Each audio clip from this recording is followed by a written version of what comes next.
where a bit of software is taking that information and just turning it into sense.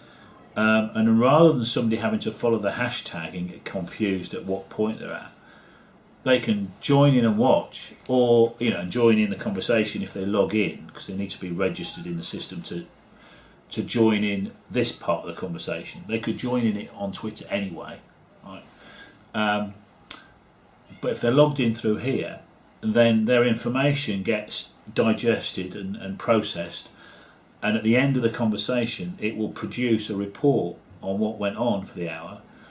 So each question, if anybody's responded to a particular question, their answer will be logged against that question. And so when you're trying to digest it after the event, it makes a hell of a lot more sense than during. Because that's what a lot of these platforms do, is simply organise something. So they from the randomness that might occur, they give you a bit of structure. And if the tools do it well and simply and focus on one thing rather than trying to do 57 different things, then they do a bloody good job, and we go back and use them again. So,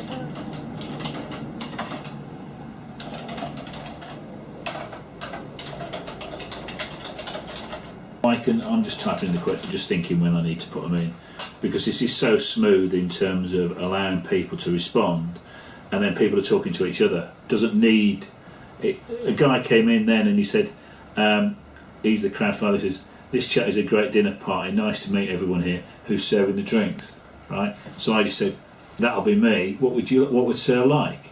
So I was able to just do a lightweight touch in that question and let everybody else dominate, because as the host, if you want to be in all the conversations, that can be annoying, like it can be at a dinner party. You said earlier that if you engaged a marketing firm, that it would take probably weeks to go through material. This is instant. It would. It's instant. So I see, as far as this little CrowdChat platform goes, I see it as my duty to share it with the world, because it is a very sweet looking bit of kit. Social media is certainly one of those areas in which, by harnessing social media, we're able to reach far more people, both people who are employees, but also people who are customers and people who we want to be customers or want to be employees, and engage them in conversations, and use that to determine whether or not those people are really the right fit for the model that we're trying to move forward. So you mentioned that the graphics format, that's the data, right? The data is formatted in a way that costs, in that case, $30,000. I'm sure it was beautifully, sure it was really probably amazing looking. But in the new channels, data is data. Data is the key value proposition. So sometimes it's not so much how it's presented, but it's actually the data itself. Absolutely. So what you're getting at here is with crowdsourcing and crowd spotting and crowd chatting, you can go out and get that done. There's an honesty in crowds, right? And there are people who are willing to be more open and honest externally. Right, one of the things that we've done is that as we've undertaken our transformation, and we have a lot of technical resources inside of CSE, right? We have about 46,000 technologists inside the company, globally, right? With a huge basis of them, 23,000 in India, for example.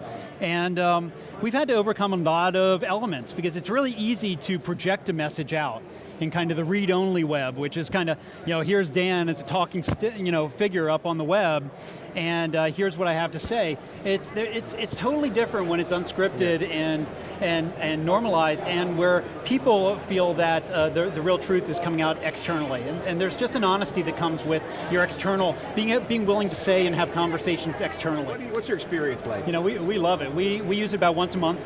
I'm running a technology transformation stream, so like many things, we're planning 6 different work streams that are all like moving at the same time to try to get towards objectives. And one of the problems that we've had is that with this very large number of people that are participating, and with the time zone challenges, it's really hard to have meetings that fit everyone's needs. And so, yeah, we rotate around the clock, but the other thing that we pick up is the natural transcript of the conversation. Because in the transformational working groups, what's happening is that we're bringing meaningful requirements together, we're making decisions based upon those requirements, we're constantly agile about amending those, and so using the CrowdChat function allows us to engage many more people in the conversation, which hopefully means if you're gathering requirements from a lot more customers or employees, you're gathering the right requirements, you're able to focus. You have the transcript, so you actually have the record of all of that. And then as you begin to move forward by doing it transparently as well, the engagement factor is much higher downstream as well. Yeah, and the hashtag gives you a built-in advertising kind of navigation button where you can click. But have you guys found that you've gotten people from LinkedIn? Because Twitter chats are just Twitter, but our idea was to have this multiple network overlay. Have you had success with that? Absolutely. I mean, we've gone a couple dimensions on this. So we typically start out our transformation streams doing an update. That update we're normally now doing on Google Plus, right, on Google Hangouts, because that's one of the best ways, and then simulcasting on YouTube.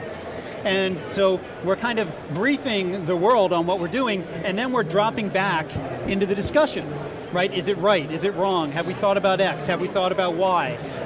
And we're doing that across LinkedIn participants and Twitter participants.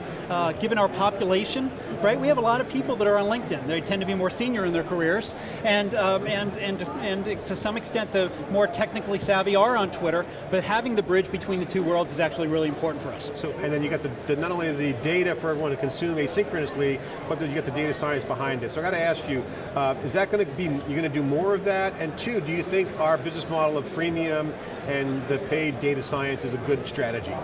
So yeah, I think the data science is where the money is, right? The collaboration tool is a means to an end, just like, I expect everyone to give away sensors in order to pick up the back-end telemetry. And I think that's an important piece of the value proposition.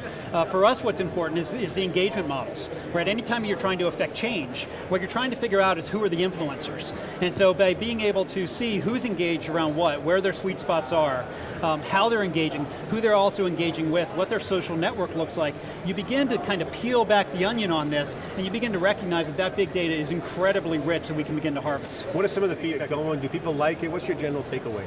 So, I see a fairly standard approach, especially for people who aren't kind of social natives. And that approach is, well, I'm going to go and sign up for an account so that I can join. And I join and I kind of watch, and I might ask one question, or I might vote for people. But then what happens is they think about it, and they get more comfortable, and maybe they talk to their kids, I don't know what happens. The next time around, right, they're a little bit more engaged, and the next time around they're even more engaged. And so what's happening is we're watching the engagement metrics come up with key contributors, and one of the big challenges that I've been pushing is, look, every employee is responsible for their own career.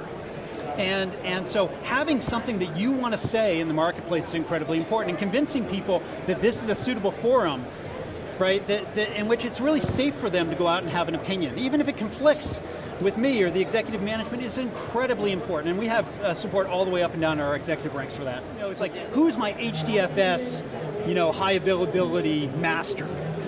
Right, who's the one who jumps in and eats apart, NetApp or EMC when they make claims about HDFS performance, right?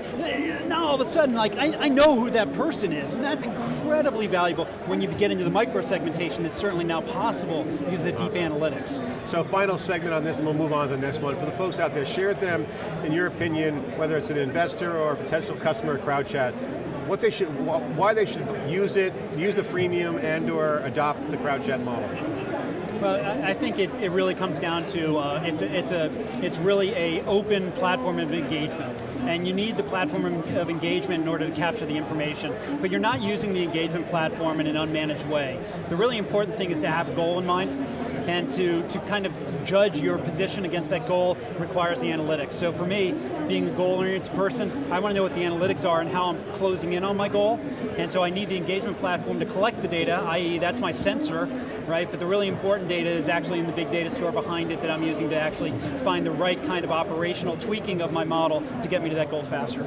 We're just talking about our CrowdChat engagement application that we have about engagement and how it harnesses the data. I want to get your take on this, because one thing that came up from Dan Hutchins from CSC was, and how he's using it is, and this speaks to your digital transformation, is that he has a managed approach to his outcomes versus an unmanaged. So talk about how digital soon can become a managed process versus kind of unmanaged, say little silos here. That holistic spectrum of managed services and managed campaigns, which is across the board, what does that mean to you? Well, as we go from analog to digital systems, it's one of the things that we're putting in our book, Disrupting Digital Business, that's coming out Q2 2015, published by Harvard Business Press. One of the things that's happening is that you've got to sense and respond. Right, and that's what you're doing in CrowdChat. That's awesome. Like, you could just put out a Twitter feed, you just put out a Facebook ad, you get some clicks back. So what? Can you track that information? Can you bring it back? Can you take this information, bring it to life? Can you then use that to create new segments? Can you test those segments? That's what you're doing in CrowdChat, which makes it such a powerful tool. People using it saying, wow, I didn't know I had that audience. And then if you're really smart, you can take it in a competitive way and start listening to what your competitors are doing, invert that, and then take their tag words or take that SEO or bring that in. You see that happening today with programmatic ad networks. You're seeing with real-time bidding. You're listening to competitors' tag words, bidding against them, bidding up different things. We're seeing that with social. Those who can actually master these digital tools actually have the ability to actually take advantage of how you segment, engage, and then hopefully actually transact against those. So manage outcomes.